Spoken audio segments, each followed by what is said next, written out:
Hello दोस्त, क्या हाल चाल। मैं हूं आपका दोस्त कुमार आजाद और आप देख रहे हैं मेरा नया science YouTube channel science hub by Kumar Azad. और आज हम आप लोगों के लिए लेके आए हैं मोस्ट इम्पोर्टेंट जो VVI क्वेश्चन है, खास करके प्राचीन इतिहास से संबंधित जो क्वेश्चन बनते हैं, तो उसको हम लेके आए हैं। तो चलिए सबसे पहले हेडिंग लगाइए, VVI क्वेश्चन प्राचीन इतिहास का पाषाण काल। इसमें देखें सबसे पहले हेडिंग। तो अगर हम बात करें पाषाण काल की, तो पाषाण काल को दोस्त तीन भागों में बांटा गया था। पहली बात तो आप याद रखना कि जो पाषाण काल है उसको तीन भागों में बांटा गया था। तो पाषाण काल का मतलब क्या है दोस्त? तो पाषाण काल का मतलब है कि ऐसा समय, पाषाण काल का मतलब है कि ऐसा समय जब मानव पूरी तरह से पत्थर पर निर्भर था। तो पाषाण काल का मतलब क्या है कि ऐसा ऐतिहासिक समय, यानी ऐतिहासिक समय, ऐतिहासिक समय जब जब मानव जब मानव मानव पूरी तरह पत्थर पर निर्भर था, पत्थर पर निर्भर था निर्भर था। जब मानव पूरी तरह से पत्थर पर निर्भर था दोस्त, तो ऐसे समय को पाषाण काल बोला गया। और पाषाण काल का जो समय है, लगभग अगर हम बात करते हैं इसके समय की, तो इसका समय जो है लगभग वो है दोस्त 3 लाख वर्ष से लेके 2000। लगभग इसका जो समय था दोस्त वो था 3 लाख ईस्वी पूर्व से लेकर 2000 ईस्वी पूर्व तक का जो समय था, पूर्व तक का जो समय है वो क्या था? पाषाण काल का। अच्छा, ईस्वी पूर्व का मतलब क्या है दोस्त? ईसा मसीह जो है, ईसा मसीह, उसको ईसा मसीह के जन्म से पहले 3 लाख, ईसा मसीह के जन्म का जो समय है दोस्त, उससे 3 लाख वर्ष पहले, लगभग उसी को हम लोग ईस्वी पूर्व बोलते हैं दोस्त। तो ईसा मसीह के जन्म से 3 लाख वर्ष पहले का समय, 3 लाख से लेकर 2000 ईस्वी पूर्व तक का जो समय था उसको पाषाण काल बोला गया। तो पाषाण काल को बेसिकली तीन भागों में बांटा गया दोस्त। पाषाण काल को आप आगे देखेंगे तीन भागों में बांटा गया। एक तो था पूरा पाषाण काल, पूरा पाषाण काल, पूरा पाषाण काल। दूसरा था मध्य पाषाण काल, मध्य पाषाण काल, मध्य पाषाण काल। और तीसरा था नव पाषाण काल। तीसरा था दोस्त पाषाण नव पाषाण काल। अब जो पूरा पाषाण काल है दोस्त, पूरा पाषाण काल, इसका जो समय था वो था लगभग, आप बताएं तो 3 लाख ईस्वी पूर्व से लेके इसका जो समय था वो था 25 लाख ईस्वी पूर्व से लेके 10,000 ईस्वी पूर्व तक का जो समय है। इसका जो समय था दोस्त वो है लगभग 25 लाख ईस्वी पूर्व से लेकर 10,000 ईस्वी पूर्व तक, ईस्वी पूर्व तक इसका समय था। और 10,000 ईस्वी पूर्व से लेकर 10,000 ईस्वी पूर्व से लेकर 8,000 ईस्वी पूर्व तक, 8,000 ईस्वी पूर्व तक का जो समय है वो था मध्य पाषाण काल। अच्छा, जो नव पाषाण काल है दोस्त, ये था लगभग 8,000 ईस्वी पूर्व से लेकर 2000 या 3,000, आप मान लीजिए 3,000 ईस्वी पूर्व तक, 3,000 ईस्वी पूर्व तक का जो समय है वो था नव पाषाण काल का। क्या है इसे मेन विशेषता? अगर हम बात करें तो अभी तक हम देखें पाषाण काल। पाषाण काल का मतलब है दोस्त ऐसा ऐतिहासिक समय जब मानव पूरी तरह से पत्थर पर निर्भर था। पाषाण काल का जो समय था लगभग 3 लाख ईस्वी पूर्व से लेकर 2000 ईस्वी पूर्व तक। ईस्वी पूर्व का मतलब हमने बताया आपको दोस्त, ईसा मसीह जो है, भगवान ईसा मसीह, उनके जन्म से 3 लाख वर्ष पहले का समय है ये। अच्छा, पाषाण काल को फिर तीन कैटेगरी में बांटा गया: पूरा पाषाण काल, मध्य पाषाण काल और नव पाषाण काल। जो पूरा पाषाण काल का समय था दोस्त वो 25 लाख ईस्वी पूर्व से लेकर 10,000 ईस्वी पूर्व तक। मध्य पाषाण काल का समय 10,000 ईस्वी पूर्व से लेकर 8,000 ईस्वी पूर्व तक। और नव पाषाण काल का समय लगभग 8,000 से 3,000 ईस्वी पूर्व तक था। तो यहाँ तक आशा करते हैं कि आप समझ गए होंगे। चलिए, अब जो पूरा पाषाण काल है इसको भी तीन कैटेगरी में बांटा गया। पूरा पाषाण काल को तीन कैटेगरी में बांटा गया दोस्त। पूरा पाषाण काल को तीन कैटेगरी में बांटा गया। एक तो है निम्न पूरा पाषाण काल, सॉरी मुझे झुकना पड़ रहा है, निम्न पूरा पाषाण काल, निम्न पूरा पाषाण काल, निम्न पूरा पाषाण काल। एक है मध्य पूरा पाषाण काल, मध्य पूरा पाषाण काल, और एक है दोस्त उच्च पूरा पाषाण काल, उच्च पूरा पाषाण काल, उच्च पूरा पाषाण काल। तो ये 3 कैटेगरी में बांटा गया दोस्त पूरा पाषाण काल को, निम्न पूरा पाषाण काल, मध्य पूरा पाषाण काल और उच्च पूरा पाषाण काल। आइए हम इसको ऊपर में बढ़िया से लिखते हैं ये क्या था। तो हम हेडिंग लगाते हैं पहले पूरा पाषाण काल, जिसको 3 कैटेगरी में बांटा गया, निम्न पूरा पाषाण काल, मध्य पूरा पाषाण काल और उच्च पूरा पाषाण काल। तो हेडिंग लगाते हैं पहले हम पूरा पाषाण काल। चलिए, तो यहाँ पे हम देखें जो पूरा पाषाण काल है, जो पूरा पाषाण काल है दोस्त, पूरा पाषाण काल है, पूरा पाषाण काल, इसको 3 कैटेगरी में बांटा गया था। एक तो था निम्न पूरा पाषाण काल, हम शॉर्ट में लिखते हैं दोस्त, आप समझ जाइएगा, निम्न पूरा पाषाण काल, निम्न पूरा पाषाण काल। इसके बाद क्या था मध्य पाषाण काल, मध्य पूरा पाषाण काल, मध्य पूरा पाषाण काल, और एक था दोस्त उच्च पूरा पाषाण काल, और एक था दोस्त उच्च पूरा पाषाण काल। क्या था इन तीनों में विशेषता मेनली अगर हम बात करते हैं तो निम्न पूरा पाषाण काल, मध्य पूरा पाषाण काल और उच्च पूरा पाषाण काल में मेनली क्या क्या विशेषता था। तो आप याद रखना दोस्त कि जो निम्न पूरा पाषाण काल है वहां पे बेसिकली हाथ की कुल्हाड़ी, यहाँ पे बेसिकली क्या किया गया था, हाथ की जो कुल्हाड़ी होती है, हाथ की कुल्हाड़ी एवं जो गड़ासा होता है दोस्त, आप नाम सुने होंगे, इसका मेनली प्रयोग होता था। इसमें निम्न पूरा पाषाण काल में मेनली जो औजार यूज करते थे मानव लोग, वो क्या था, हाथ की कुल्हाड़ी और जो गड़ासा होता है दोस्त का इस्तेमाल हुआ था। अब आते हैं मध्य पूरा पाषाण काल में। तो मध्य पूरा पाषाण काल में सल्क से बना औजार, यहाँ पे बेसिकली जो सल्क है, सल्क से बना जो औजार है दोस्त उसका इस्तेमाल होता था। सल्क से बना औजार ज्यादातर इसमें यूज होते थे। और जो उच्च पूरा पाषाण है काल है दोस्त, इसमें बेसिकली क्या था, इसमें बेसिकली नक्काशीदार जो है ना औजार होते थे पत्थर के, नुकीला और नक्काशीदार जो औजार होते थे पत्थर के या ब्लेड, इसमें आप बोल सकते हैं कि जो ब्लेड होते थे, ब्लेड एवं नक्काशीदार पत्थर के जो औजार होते थे, पत्थर के औजार होते थे वो यूज होता था। तो तीनों में आप समझ लीजिए कि जो पूरा पाषाण काल है उसको 3 कैटेगरी में बांटा गया। डिपेंड करता है ये तीनों कैटेगरी क्या है, किस किस टाइप के पत्थर के औजार यूज किए गए। तो आप जानते हैं निम्न पूरा पाषाण काल जो था दोस्त, यहाँ पे हाथ की कुल्हाड़ी एवं गड़ासा का यूज हुआ। मध्य पूरा पाषाण काल में देखें सल्क से बने औजार का यूज हुआ, और उच्च पूरा पाषाण काल में देखेंगे ब्लेड और नक्काशीदार पत्थर के औजार का यूज हुआ था। अब हम बात करते हैं कि जो मध्य पाषाण काल था, ये तो पूरा पाषाण काल था। अच्छा, सेकेंड अगर हम बात करते हैं, सेकेंड क्या था, मध्य पाषाण काल।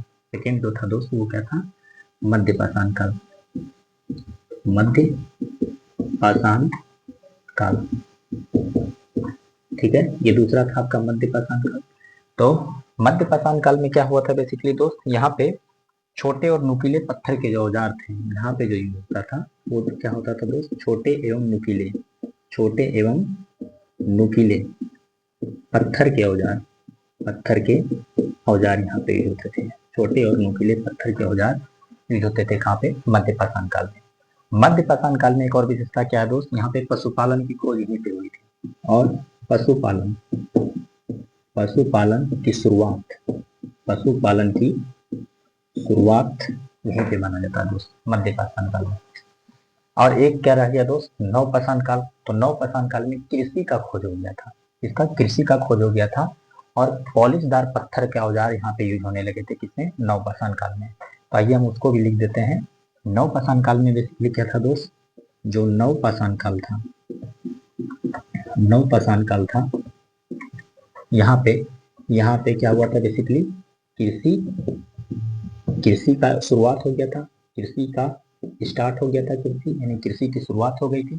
हम लिखते हैं हिंदी में दोस्त, कृषि की शुरुआत यहाँ पे हो गई थी, और इसके साथ साथ पॉलिशदार पत्थर के जो औजार है, पत्थर के औजार, पॉलिशदार पत्थर के औजार का उपयोग यहाँ पे होने लगा था। तो ये तीनों लगभग आप समझ लिए कि जो पूरा पाषाण काल है उसमें 3 कैटेगरी में उसको बांटा गया, निम्न पूरा पाषाण काल, मध्य पूरा पाषाण काल और उच्च पूरा पाषाण काल। अब निम्न पूरा पाषाण काल में हाथ की कुल्हाड़ी और गड़ासा का यूज होता था। मध्य पूरा पाषाण काल में देखेंगे सल्क से बने औजार का यूज होने लगा। उच्च पूरा पाषाण काल में देखेंगे ब्लेड और नक्काशीदार पत्थर के जो औजार थे उसका यूज होने लगा। वहीं मध्य पाषाण काल में आप देखेंगे दोस्तों छोटे और नुकीले पत्थर के औजार और पशुपालन की जो शुरुआत है वो मध्य पाषाण काल में होने लगा। नव पाषाण काल में आप देखेंगे तो कृषि की शुरुआत या पॉलिशदार पत्थर के औजार का यहाँ पे देखेंगे तो यूज होने लगा था।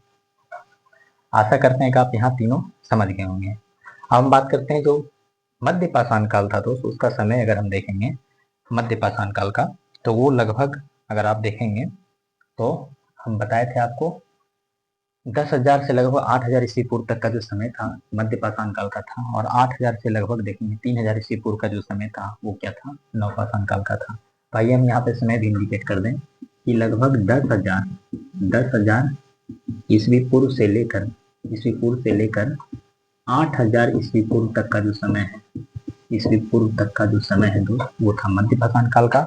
और नव पाषाण काल का देखेंगे तो ये 8,000 ईस्वी पूर्व से लेके लगभग 3,000 ईस्वी पूर्व तक का जो समय है, ईस्वी पूर्व तक का जो समय है वो था नव पाषाण काल का। तो ये तीनों आशा करते हैं कि आप समझ गए होंगे दोस्त। आइए हम नेक्स्ट स्लाइड पे चलते हैं, और नेक्स्ट स्लाइड में ये अभी शॉर्टकट हम थ्योरी बता रहे हैं दोस्त, फिर हम PYQ जो इससे पूछे गए हैं हम उसको डिस्कस करेंगे, आप बने रहिए। चलिए यहाँ तक होने के बाद अब हम बात करेंगे दोस्त नेक्स्ट जो पूछा गया है। तो नेक्स्ट आप याद रखना एक पूछा गया है दोस्त ताम्र पाषाण काल। ताम्र पाषाण काल के बारे में पूछा जाता है। तो ताम्र पाषाण काल का जो समय है दोस्त वो लगभग 2000 ईस्वी पूर्व से लेकर 700 ईस्वी पूर्व तक का जो समय है, 700 ईस्वी पूर्व तक का जो समय है दोस्त उसको ताम्र पाषाण काल बोला गया। अच्छा, ताम्र पाषाण कालीन कुछ स्थल हैं, याद रखना है इसके कुछ स्थल हैं यहाँ पे तांबा का ज्यादा। अच्छा, ताम्र पाषाण काल का क्या मतलब है दोस्त, मानव जीवन का ऐसा ऐतिहासिक समय जब लोग ज्यादातर तांबे से बने जो धातु के औजार होते हैं उस पर डिपेंड हो गए थे। जैसे पत्थर के औजारों पे डिपेंड था तो उसको पाषाण काल बोला था।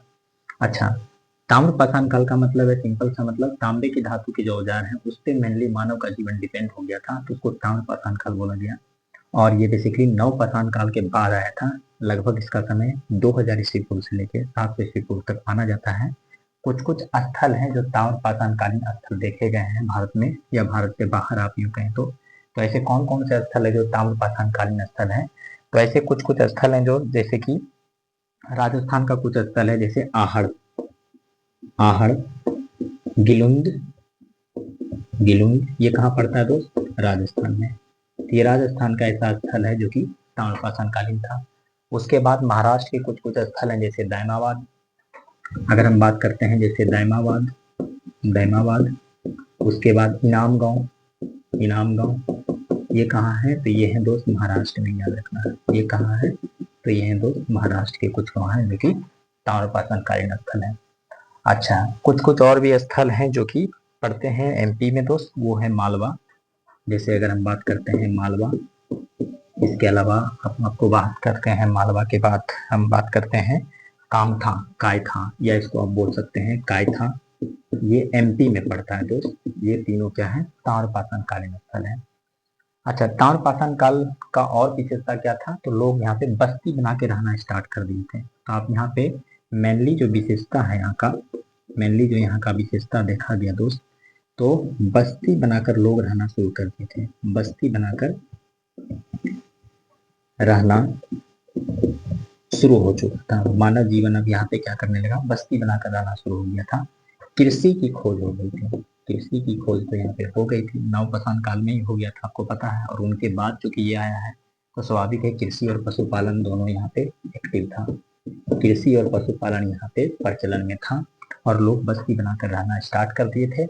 पूछेगा कौन कौन से ऐसे स्थल हैं, तो याद रखिएगा दायमाबाद और इनाम गांव महाराष्ट्र में ताम्र पाषाण कालीन स्थल है। मालवा और कायथा या कामत वो भी ताम्र पाषाण कालीन है, जो कहाँ पे है, मध्य प्रदेश में।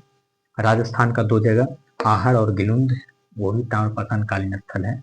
तो ये सब ताम्रपाषाण काल का कुछ कुछ हम ओवरव्यू दिए आपको दोस्त। अब हम आते हैं जो क्वेश्चन पूछे गए हैं PYQ में प्राचीन इतिहास से, औसे क्वेश्चन को लेके हम आते हैं दोस्त। तो औसे क्वेश्चन में है कि 3 ऐसा स्थल है दोस्त ताम्रपाषाण कालीन, सॉरी मध्यपाषाण कालीन, जहाँ पे पशुपालन के साक्ष्य मिले थे। अगर क्वेश्चन करे कि ऐसे कौन से 3 स्थल हैं मध्यपाषाण काल के जहाँ पे पशुपालन के साक्ष्य मिले थे, तो ऐसे 3 स्थल हैं दोस्त, अभी हम आपको लिखते हैं। तो वो 3 स्थल कौन कौन है जहाँ पे पशुपालन के साक्ष्य मिले थे? तो वो 3 स्थल है आपका दोस्त बागोर, कौन कौन है? बागोर है, लेखनिया है, और तीसरा जो है वो कौन है दोस्त? आदमगढ़ है। तो एक क्वेश्चन यहाँ पे पूछा गया था दोस्त कि ये 3 स्थल कौन कौन, बोलो? बागोर, लेखैया और आदमगढ़, ये तीनों स्थल दोस्त मध्यपाषाण कालीन है। कैसा है? मध्यपाषाण कालीन स्थल है। मध्यपाषाण कालीन स्थल है जहाँ पे पशुपालन का साक्ष्य मिला था। यहाँ पे क्या मिला था मेनली? तो यहाँ पे मेनली पशुपालन का साक्ष्य मिला था, पशुपालन का साक्ष्य। और ऐसे भी पता होगा दोस्त कि पशुपालन की खोज तो मध्यपाषाण काल में ही हुआ था। कृषि की खोज पूछे तो नवपाषाण काल में हुआ था। मध्यपाषाण काल का समय बोले 10,000 से 8,000 ईस्वी पूर्व तक था, और नवपाषाण काल का समय बोले तो 8,000 से 3,000 ईस्वी पूर्व था, और ताम्रपाषाण काल का समय बोले तो 2,000 से 700 ईस्वी पूर्व था। इसको ध्यान में थोड़ा रखिएगा दोस्त। तो 3 ऐसे स्थल हैं मध्यपाषाण काल के जहाँ पे पशुपालन का साक्ष्य मिल चुका है। वो कौन कौन है? बागोर है, लेखरिया है, आदमगढ़ है, जहाँ पे पशुपालन के साक्ष्य मिल रहे दोस्त। अच्छा, एक क्वेश्चन और बनता है दोस्त कि यहाँ पे जो भीमबेटका है वहां से क्वेश्चन एक बनता है दोस्त। भीमबेटका से क्वेश्चन बनता है, तो हम यहाँ पे लिखते हैं भीमबेटका से क्या क्वेश्चन बनता है भीमबेटका से, तो आइए हम देखते हैं। जो भीमबेटका है दोस्त, भीमबेटका, पहला तो क्वेश्चन बनता है कि ये है कहाँ? तो याद रखिएगा दोस्त, जो भीमबेटका है वो कहाँ पे है? तो वो है आपका दोस्त MP में। कहाँ पे है? MP में, मध्य प्रदेश में है। ये कहाँ है? मध्य प्रदेश में है, मध्य प्रदेश में है भीमबेटका। ठीक है, क्यों फेमस है दोस्त? तो ये क्यों फेमस है पहले तो हम देख लेते हैं कि खोज किसने किया था। इसकी खोज 1957-58 के आसपास हुई थी। 1957 से 58 ईस्वी में इसकी देखेंगे तो खोज हुआ था 1957-58 में। तो इसकी खोज कौन किया था? इसकी खोज किया था वीएस वाकनकर इसकी खोज किया था। कौन? वीएस वाकनकर के द्वारा। अच्छा, मध्य प्रदेश में जो भीमबेटका है दोस्त, ये क्यों फेमस हुआ था? ये फेमस हुआ था प्राचीनतम प्राचीनतम मानव जीवन का पाषाणकालीन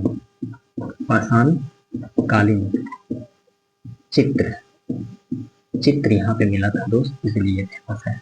तो ये 3 क्वेश्चन बनता है, याद रखिएगा। भीमबेटका के बारे में अगर पूछे तो कहाँ है दोस्त? तो मध्य प्रदेश में है। खोज कब हुआ था? 1957 से 58 ईस्वी पूर्व, सॉरी ईस्वी, नॉट ईस्वी पूर्व। तो भीमबेटका की खोज 1957-58 के आसपास हुई थी। कौन खोज किया था? तो वीएस वाकनकर के द्वारा किया गया था। भीमबेटका मध्य प्रदेश में क्यों फेमस है?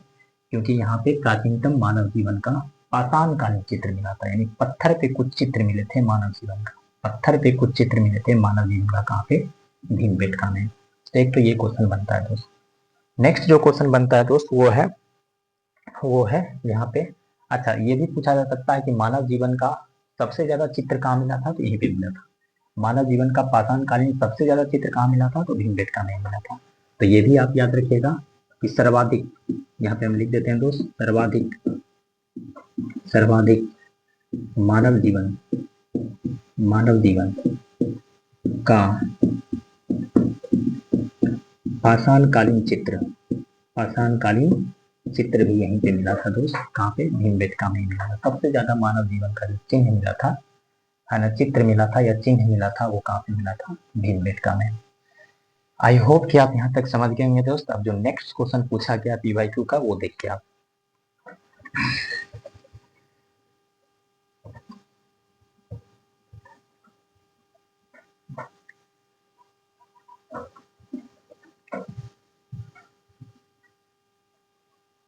चलिए, नेक्स्ट क्या पूछा गया है दोस्त? नेक्स्ट भी बहुत सारा क्वेश्चन है जो कि ये है और उसको हम डील करेंगे दोस्त। तो नेक्स्ट पूछा गया है गुफ कराल के बारे में। नेक्स्ट जो क्वेश्चन पूछा जाता है दोस्त सबसे ज्यादा, और ये पूछा भी गया है गुफ गुफ कराल के बारे में। गुफ कराल, तो गुफ कराल के बारे में अगर हम बात करें तो ये कहाँ पे है दोस्त? पहला पॉइंट अगर हम बात करते हैं ये कहाँ पे है, तो ये जम्मू एंड कश्मीर में है। जम्मू एंड कश्मीर में है गुफ कराल, ठीक है। तो यहाँ पे मानव जीवन का जो बस्ती का साक्ष्य है, यानी मानव जीवन बस्ती बना के जो रहना स्टार्ट किया था, उसका साक्ष्य मिला था गुफ कराल में। अच्छा, यहाँ पे एक और साक्ष्य मिला था दोस्त, गर्त आवास का। गर्त आवास का साक्ष्य मिला था। गर्त आवास का साक्ष्य मिला था। क्या मतलब है गर्त आवास का? तो गर्त आवास का मतलब होता है दोस्त कि भूमि के नीचे है ना घर बनाना, भूमि के नीचे गड्ढा खोदकर घर बनाकर रहना क्या कहलाता है? गर्तवास। तो गर्तवास का साक्ष्य देखेंगे तो गुफ कराल में मिला था। अच्छा, क्यों भूमि के नीचे ये लोग घर बनाते थे गड्ढा खोद के, है ना, जम्मू कश्मीर में? गुफ कराल के लोग जो थे पहले, ऐतिहासिक समय की हम बात करते हैं, तो क्यों ये लोग नवपाषाण काल के आसपास का बात करते हैं, तो वहाँ पे लोग क्या करते थे? वहाँ पे लोग क्या करते थे कि भूमि के नीचे गड्ढा खोदकर घर बनाते थे और रहते थे। क्यों? क्योंकि आपको पता है कि जम्मू कश्मीर में बहुत ही बर्फीली और ठंड हवा चलती है, तो उससे बचने के लिए लोग ऐसे करते थे कि भूमि के नीचे गड्ढा खोदकर घर बनाते थे और उसी में रहते थे। इसको बोला गया दोस्त गर्तवास। तो गर्तवास का साक्ष्य अगर पूछे तो गुफ कराल में ही मिला। गुफ कराल कहाँ है? तो जम्मू एंड कश्मीर में मिला। गुफ कराल क्यों फेमस है दोस्त? तो मानव जीवन की बस्ती का जो साक्ष्य मिला था, बस्ती बनाकर रहने का जो साक्ष्य मिला था, वो कहाँ मिला था? गुफ कराल में। तो आइए इसको हम भी लिख देते हैं गुफ कराल को, कि कृषि पशुपालन का तो साक्ष्य मिला था। तो यहाँ पे ये इम्पोर्टेंट, एक और इम्पोर्टेंट पॉइंट हम क्या लिखेंगे दोस्त, कि मानव जीवन की बस्ती का साक्ष्य। यहाँ पे लिखेंगे मानव जीवन की बस्ती का साक्ष्य। बस्ती का साक्ष्य यहाँ पे मिला था, इसलिए फेमस। जैसे अभी आपको हम बताएं कि भीमबेटका क्यों फेमस है, तो भीमबेटका दोस्त इसलिए फेमस था कि वहाँ पे प्राचीनतम मानव जीवन के पत्थर पे बहुत सारा चिन्ह मिला था। प्राचीनतम मानव जीवन का पाषाणकालीन चिन्ह अगर हम बात करते हैं तो वो भीमबेटका में मिले थे। लेकिन गुफ कराल क्यों फेमस है जम्मू कश्मीर में? तो मानव जीवन की बस्ती का साक्ष्य मिला था। इसके साथ साथ यहाँ पे कृषि कृषि एवं एवं पशुपालन का भी यहाँ पे साक्ष्य मिला था। कृषि और पशुपालन का साक्ष्य मिला था। लेकिन इम्पोर्टेंट क्या है दोस्त, मानव जीवन की बस्ती का जो साक्ष्य है वो मिला था कहाँ पे? गुफ कराल में। और गर्त आवास का साक्ष्य कहाँ मिला था दोस्त? तो ये भी मिला था कहाँ पे? गुफ कराल में। चलिए, एक तो ये पूछा जाता है। नेक्स्ट एक पूछा जाता है बुर्ज होम, जो कि जम्मू कश्मीर में है। नेक्स्ट जो पूछा जाता है दोस्त वो क्या है? बुर्ज होम। बुर्ज होम, अगर हम बात करते हैं बुर्ज होम की, तो ये भी कहाँ है दोस्त? ये भी है जम्मू कश्मीर में। जम्मू एंड कश्मीर में यहाँ पे। अच्छा, जम्मू कश्मीर में स्वाभाविक है कि बर्फीली और ठंड हवा चलती होगी, तो यहाँ के लोग भी क्या करते होंगे? भूमि के नीचे गड्ढे खोदकर घर बनाते होंगे और रहते होंगे। यानी गर्त आवास का साक्ष्य तो यहाँ भी मिला होगा। तो बिल्कुल सही है, यहाँ भी मिला है। तो एक और इम्पोर्टेंट पॉइंट क्या है, गर्त आवास का साक्ष्य यहाँ पे मिला है। कहाँ पे? बुर्ज होम में। लेकिन बुर्ज होम क्यों फेमस है? तो प्राचीनतम मानव जीवन का साक्ष्य मिला है। अच्छा, भीमबेटका जब आप पढ़े थे तो वहां पे था कि प्राचीनतम मानव जीवन का पत्थर पे चिन्ह मिला था, वहां पे साक्ष्य नहीं मिला था दोस्त। लेकिन बुर्ज होम में क्या था? प्राचीनतम मानव जीवन का साक्ष्य मिला था। तो आप यहाँ पे लिख सकते हैं कि प्राचीनतम प्राचीनतम मानव जीवन का साक्ष्य, मानव जीवन का साक्ष्य यहाँ पे मिला था दोस्त। प्राचीनतम मानव जीवन के यहाँ पे साक्ष्य मिले थे। लेकिन भीमबेटका पूछे तो प्राचीनतम मानव जीवन का चिन्ह मिला था, कोई साक्ष्य नहीं मिला था। प्राचीनतम मानव जीवन के चिन्ह अगर पूछे तो वो तो भीमबेटका में, जो मध्य प्रदेश में है। लेकिन बुर्ज होम क्यों फेमस था? तो प्राचीनतम मानव जीवन का साक्ष्य मिला था कहाँ पे? बुर्ज होम में। लेकिन अगर भारतीय जो उपमहाद्वीप है यहाँ पे अगर पूछे कि प्राचीनतम साक्ष्य कहाँ पे मिला था दोस्त मानव जीवन का, तो वो मेहरगढ़ में मिला था। अगर गंगा के आसपास के क्षेत्र की बात करते हैं तो मेहरगढ़ जो है, सॉरी, अगर हम बात करते हैं मेहरगढ़ की, तो ये तो पाकिस्तान के बलूचिस्तान प्रांत में आना पड़ता है, और वहाँ पे भी प्राचीनतम साक्ष्य मिला था किसका? मानव जीवन का। लेकिन भारत के क्षेत्र में अगर हम पूछें तो कौन है? बुर्ज होम है, जहाँ पे प्राचीनतम मानव जीवन का साक्ष्य मिला था। तो दोनों जम्मू कश्मीर में ही है, आपको याद रखना। गुफ कराल भी जम्मू कश्मीर में, गर्तवास का प्रमाण यहाँ पे मिला था, तो बुर्ज होम में भी गर्तवास का प्रमाण मिला था। गुफ कराल इसलिए फेमस है कि मानव जीवन की बस्ती का साक्ष्य कृषि और पशुपालन मिले थे। बुर्ज होम इसलिए फेमस है कि वहाँ पे प्राचीनतम मानव जीवन का साक्ष्य मिला था। आशा करते हैं कि ये दोनों पॉइंट आप समझ गए होंगे दोस्त। नेक्स्ट जो पूछा जाता है क्वेश्चन वो क्या है? तो नेक्स्ट जो क्वेश्चन पूछा जाता है दोस्त वो है आपका प्राचीनतम मानव जीवन का साक्ष्य जो है वो मेहरगढ़ में मिला था। अगर हम बात करते हैं कि भारत से बाहर ऐसा कौन सा क्षेत्र है जहाँ पे प्राचीनतम मानव जीवन का साक्ष्य मिला, तो वो कौन है? मेहरगढ़ है। तो यहाँ पे याद रखिएगा कि भारत के अंदर अगर पूछे कि प्राचीनतम मानव जीवन का साक्ष्य कहाँ मिला, तो बुर्ज में मिला था। लेकिन भारत के बाहर या ऑल ओवर वर्ल्ड की बात करते हैं कि प्राचीनतम मानव जीवन का साक्ष्य कहाँ मिला, तो वो मेहरगढ़ में मिला था। और मेहरगढ़ अभी आप बात करते हैं तो पाकिस्तान के अंदर बलूचिस्तान जो प्रांत है वहां मिलता है। तो अगर यहीं पे हम लिख दें कि प्राचीनतम मानव जीवन का साक्ष्य, प्राचीनतम मानव जीवन का साक्ष्य अगर पूछे, केवल प्राचीनतम दिखा रहे और ये नहीं दिया रहा है कि भारत के बारे में बात कर रहा है, भारतीय उपमहाद्वीप के बारे में बात कर रहा है कि ऑल ओवर वर्ल्ड कर रहा है, अगर नहीं दिया रहे तो उसको आप मेहरगढ़ लिख लीजिएगा। तो क्या होगा आंसर? मेहरगढ़ आंसर होगा। लेकिन अगर भारत की बात करते हैं तो कहाँ होगा? बुर्ज में होगा। ठीक है, तो ये तो दोनों पॉइंट क्लियर हो गया। आई थिंक तीसरा जो पॉइंट पूछा जाता है दोस्त कि पशुपालन के बारे में, कि पशुपालन जो स्टार्ट हुआ था दोस्त, आपको पता है मध्य पाषाण काल में हुआ था, मध्य पाषाण काल में हुआ था। अच्छा, अगर कृषि के बारे में दोस्त पूछे कृषि, तो कृषि हुआ था नव पाषाण काल में। कब? नव पाषाण काल में। अच्छा, मध्य पाषाण काल का समय पूछे तो आप लिखिएगा 10,000 से लेके 8,000 ईस्वी पूर्व तक। और नव पाषाण काल का अगर समय पूछे तो ये है कितना है? 8,000 से लेके 3,000 ईस्वी पूर्व तक। तो ये कुछ इंपॉर्टेंट पॉइंट है जो आपको ध्यान रखना है। आइए नेक्स्ट पॉइंट जो पूछा गया है वो हम बताते हैं। नेक्स्ट पॉइंट अगर हम बात करते हैं, मिटाना पड़ेगा नहीं तो यहीं पे हम बताएंगे। चलिए, नेक्स्ट पॉइंट जो पूछा गया है दोस्त वो है धान की खेती का पहला साक्ष्य अगर पूछे तो ये विंध्यन क्षेत्र में मिला था। ये पूछा जाता है ये भी क्वेश्चन दोस्त कि धान की खेती का पहला साक्ष्य, धान की खेती का पहला साक्ष्य भारत में, पहला साक्ष्य की अगर हम बात करते हैं वो भी कहाँ? भारत में अगर पूछे तो ये कहाँ मिला था? धान की खेती का पहला साक्ष्य भारत में कहाँ मिला था? तो विंध्यन क्षेत्र जो है, गंगा घाटी का जो क्षेत्र है, यूपी में आप बोल सकते हो, यूपी में जो गंगा घाटी के आसपास का क्षेत्र है उसको विंध्यन क्षेत्र बोला जाता है। तो विंध्यन क्षेत्र में ही भारत में पहली बार धान की खेती का साक्ष्य मिला था। तो आंसर हो जाएगा इसका दोस्त विंध्यन क्षेत्र। ये यूपी में, कहाँ पे? यूपी में, वहां पे मिला था धान की खेती का पहला साक्ष्य।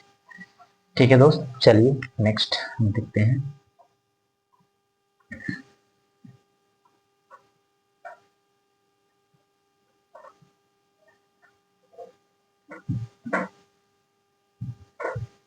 चलिए नेक्स्ट अगर हम बात करते हैं जो पूछा गया क्वेश्चन दोस्त वो है कृषि और पशुपालन, ये दोनों तो हम देख लिए थे।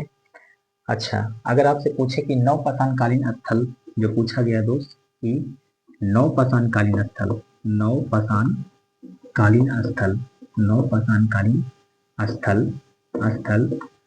जहाँ पे गर्त आवास का प्रमाण मिला था, जहाँ पे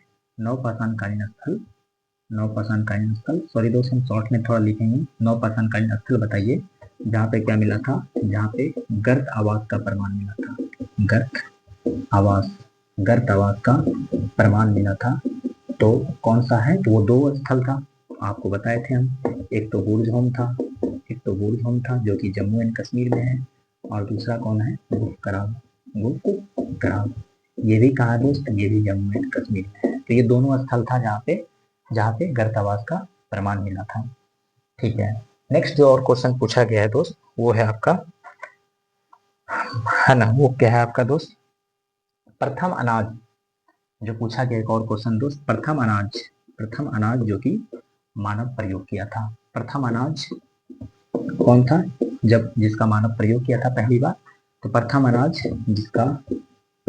जिसका प्रयोग मानव किया था, तो पहला अनाज कौन था दोस्त? वो था जौ। वो कौन था? जौ। अच्छा, अगर पूछे कपास की खेती जो है पहली बार कहाँ हुआ था दोस्त? तो कपास की खेती भी पहली बार कहाँ देखने के लिए मिला था? इंडिया में, अपने भारत में ही इसकी शुरुआत हुई थी कपास की खेती का भी प्रमाण। ठीक है दोस्त, इसके अलावा अगर पूछे कि पाषाण स्मारक क्या होता है, अगर एक पॉइंट पूछे दोस्त कि पाषाण स्मारक क्या है, पाषाण स्मारक क्या होता है, ये भी देखिए पूछा गया है क्वेश्चन कि पाषाण स्मारक क्या है। तो ऐतिहासिक समय में, या अगर बहुत पहले की बात करते हैं प्रागैतिहासिक समय में, जो पाषाण स्मारक होते थे तो मृतक को दफनाने का जो जगह होता था दोस्त, उसको पाषाण स्मारक बोला जाता था। तो मृतकों को दफनाने का जगह, इसका आंसर हो जाएगा मृतकों को दफनाने दफनाने का जगह, मृतकों को दफनाने का जो जगह होता था उसको पाषाण स्मारक बोला जाता है। तो ये सब देखिए दोस्त पूछा गया था। नेक्स्ट जो क्वेश्चन पूछा गया है दोस्त वो क्या है? वो क्या है? दमदमा। दमदमा देखने दोस्त एक ऐसा क्षेत्र है यूपी में जहाँ पे एक ही कब्र में मानव के 3-3 कंकाल पाए गए थे। तो एक दमदमा भी पूछा जाता है, जो जैसे कि भीमबेटका ज्यादातर पूछे जाते हैं, गुफ कराल ज्यादातर पूछे जाते हैं, बुर्ज होम ज्यादातर पूछे जाते हैं, उसी तरह दमदमा यूपी में एक क्षेत्र है दोस्त जहाँ पे एक ही कब्र में 3-3 मानव के कंकाल देखे गए थे। और 3-3 मानव के कंकाल कहाँ मिले थे? तो ये दमदमा में मिले था। दमदमा कहाँ है दोस्त? तो दमदमा है यूपी में। तो एक ये भी क्वेश्चन पूछा जाता है दोस्त, आइए हम इसको भी लिख लेते हैं। ये क्या क्वेश्चन था? दमदमा पूछा जाता है। दमदमा क्या है? तो दमदमा देखेंगे तो ये भी ऐतिहासिक एक स्थल है। कहाँ पे? यूपी में है। पहली बात तो यूपी में है। यहाँ पे क्या मिला था? तो एक ही कब्र में एक ही कब्र में 3-3 मानव कंकाल, 3-3 मानव कंकाल, एक ही कब्र में 3-3 मानव कंकाल देखा गया था। कहाँ पे? दमदमा में। इसलिए दोस्त दमदमा भी बहुत ज्यादा फेमस है। और जो क्वेश्चन पूछा गया है दोस्त दमदमा के बाद, वो पूछा गया था, है ना? अच्छा, दमदमा से याद आया दोस्त, दमदमा एक झील भी है। अगर पूछे दमदमा झील कहाँ है तो वो हरियाणा में है। अच्छा, दमदमा एक गुरुद्वारा भी है जो कहाँ पे है दोस्त? दिल्ली में है। तो दमदमा केवल अगर पूछे ऐतिहासिक स्थल की अगर हम बात करते हैं तो वो तो यूपी में है। और ये क्यों फेमस है? तो एक ही कब्र में 3-3 मानव के कंकाल यहाँ पे पाए गए थे। ठीक है, अगर यहाँ पे अगर हम बात करते हैं दमदमा झील की, तो दमदमा झील कहाँ पे है? दमदमा झील, तो दमदमा झील पड़ता है तो हरियाणा में। कहाँ? हरियाणा में। तो ये अलग चीज है, ये अलग चीज है। लेकिन दमदमा अगर पूछे तो वो कहाँ पे है? यूपी में है। चलिए नेक्स्ट जो क्वेश्चन पूछा गया है दोस्त वो है आपका कर्नाटक का एक जगह है संगनकल्लू। संगनकल्लू संगनकल्लू संगनकल्लू क्या है? तो संगनकल्लू एक ऐतिहासिक जगह है। कहाँ में है? कर्नाटक में है। क्यों फेमस है ये संगनकल्लू कर्नाटक का? तो संगनकल्लू कर्नाटक का इसलिए फेमस है दोस्त कि यहाँ पे क्या हुआ था? राख का टीला का साक्ष्य मिला था। तो ये क्यों फेमस है? तो राख के टीले का साक्ष्य जो है, राख के टीले का साक्ष्य यहाँ पे मिला था। और इसके साथ साथ जो संगनकल्लू है दोस्त, वो दक्षिण भारत की सबसे पहली प्राचीन बस्ती कौन है? तो ये संगनकल्लू ही है। आइए इसको हम लिखते हैं दक्षिण भारत की पहली प्राचीन बस्ती कौन है? तो ये संगनकल्लू है। अच्छा, राख के टीले का क्या मतलब है? तो राख के टीले का मतलब है कि ऐतिहासिक समय में या बहुत पहले की अगर हम बात करते हैं प्रागैतिहासिक समय में, तो जो जब कृषि और पशुपालन की खोज हो गई थी, तो पशुपालन का जो वेस्ट होता है, आप समझ रहे होंगे, पशुपालन के जो भी, जैसे आप गोबर की अगर हम बात करते हैं, या पशुपालन का जो भी है ना वेस्ट मटेरियल होता है, या गोबर आप कहें, तो उसको जलाकर राख का टीला बनाया जाता था। तो वो वाला साक्ष्य कहाँ पे मिला था? संगनकल्लू में। और संगनकल्लू जो कर्नाटक में है, यहीं पे दक्षिण भारत की पहली प्राचीन बस्ती भी देखा गया था। या आप कहें तो दक्षिण भारत की पहली प्राचीन बस्ती कौन है? तो ये है संगनकल्लू। आई होप कि आप यहाँ तक समझ गए होंगे। नेक्स्ट जो पूछा गया है क्वेश्चन दोस्त कि सर्वाधिक पाषाणकालीन चित्र कहाँ मिला था? ये भी देखिए पूछा गया है। सर्वाधिक पाषाणकालीन चित्र अगर हम बात करते हैं कहाँ मिला था, तो ये भीमबेटका में मिला था। भीमबेटका में, क्योंकि भीमबेटका फेमस था किस लिए?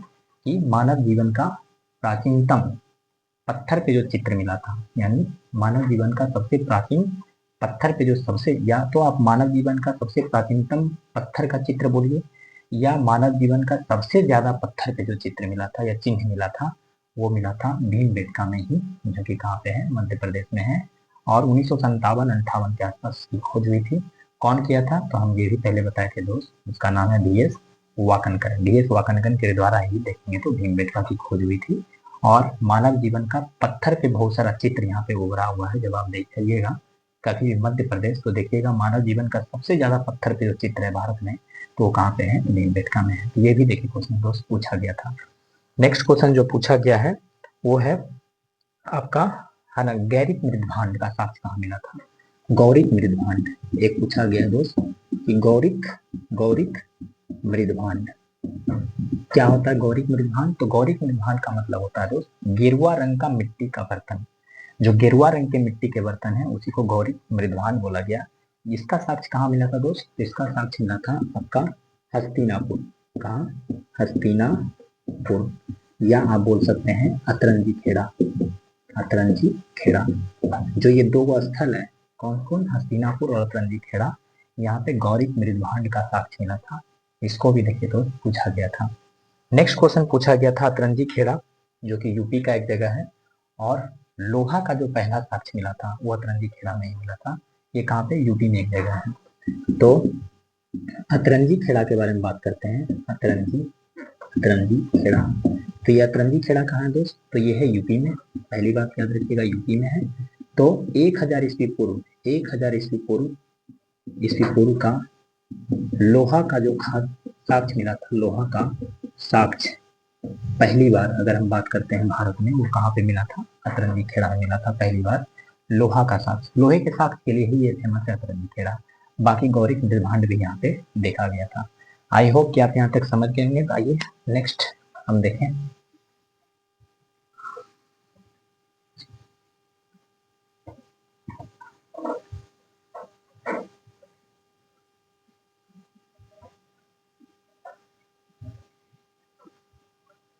चलिए नेक्स्ट जो चीज पूछा गया है दोस्त वो क्या है? तो वो है आपका, है ना, वो है आपका प्रथम पुरापाषाण उपकरण की खोज किसने किया था? अगर आपसे पूछे कि प्रथम प्रथम पुरापाषाण पुरापाषाण प्रथम पुरापाषाण उपकरण उपकरण इसकी खोज किसने किया था दोस्त? इसकी खोज किया था रॉबर्ट ब्रूसफुट। किसने किया था?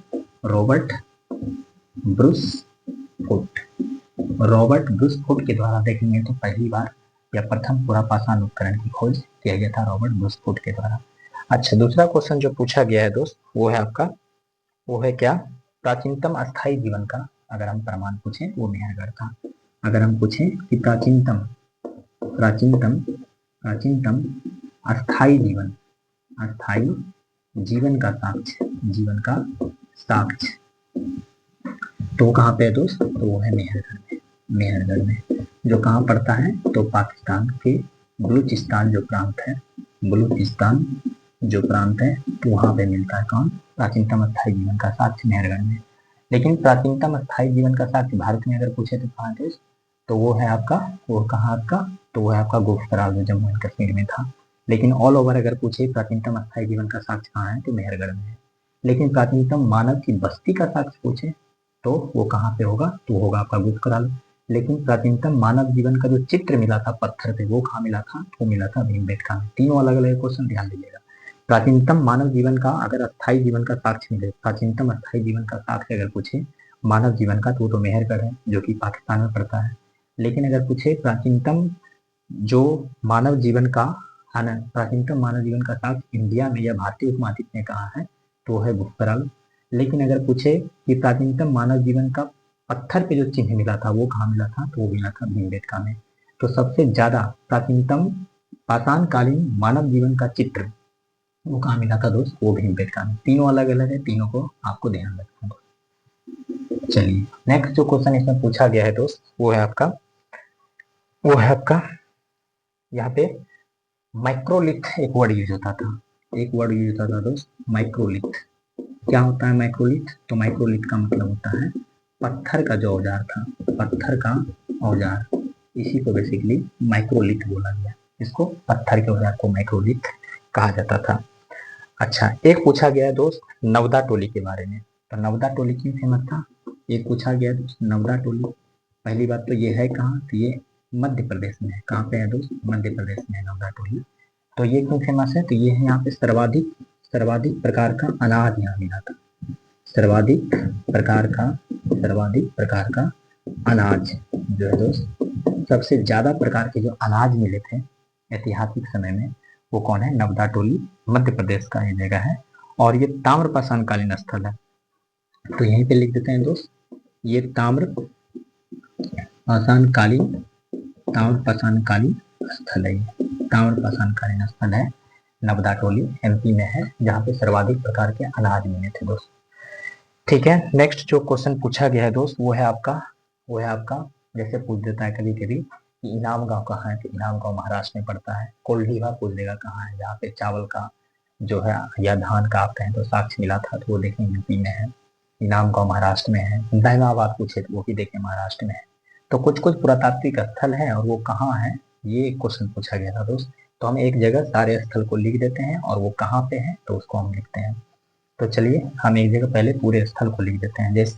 जैसे अगर हम बात करते हैं इनाम गांव, तो एक तरफ पुरातात्विक स्थल है और दूसरी जगह वो उसका लोकेशन दिया है। लोकेशन का मतलब दोस्त वो कहाँ है, किस राज्य में है।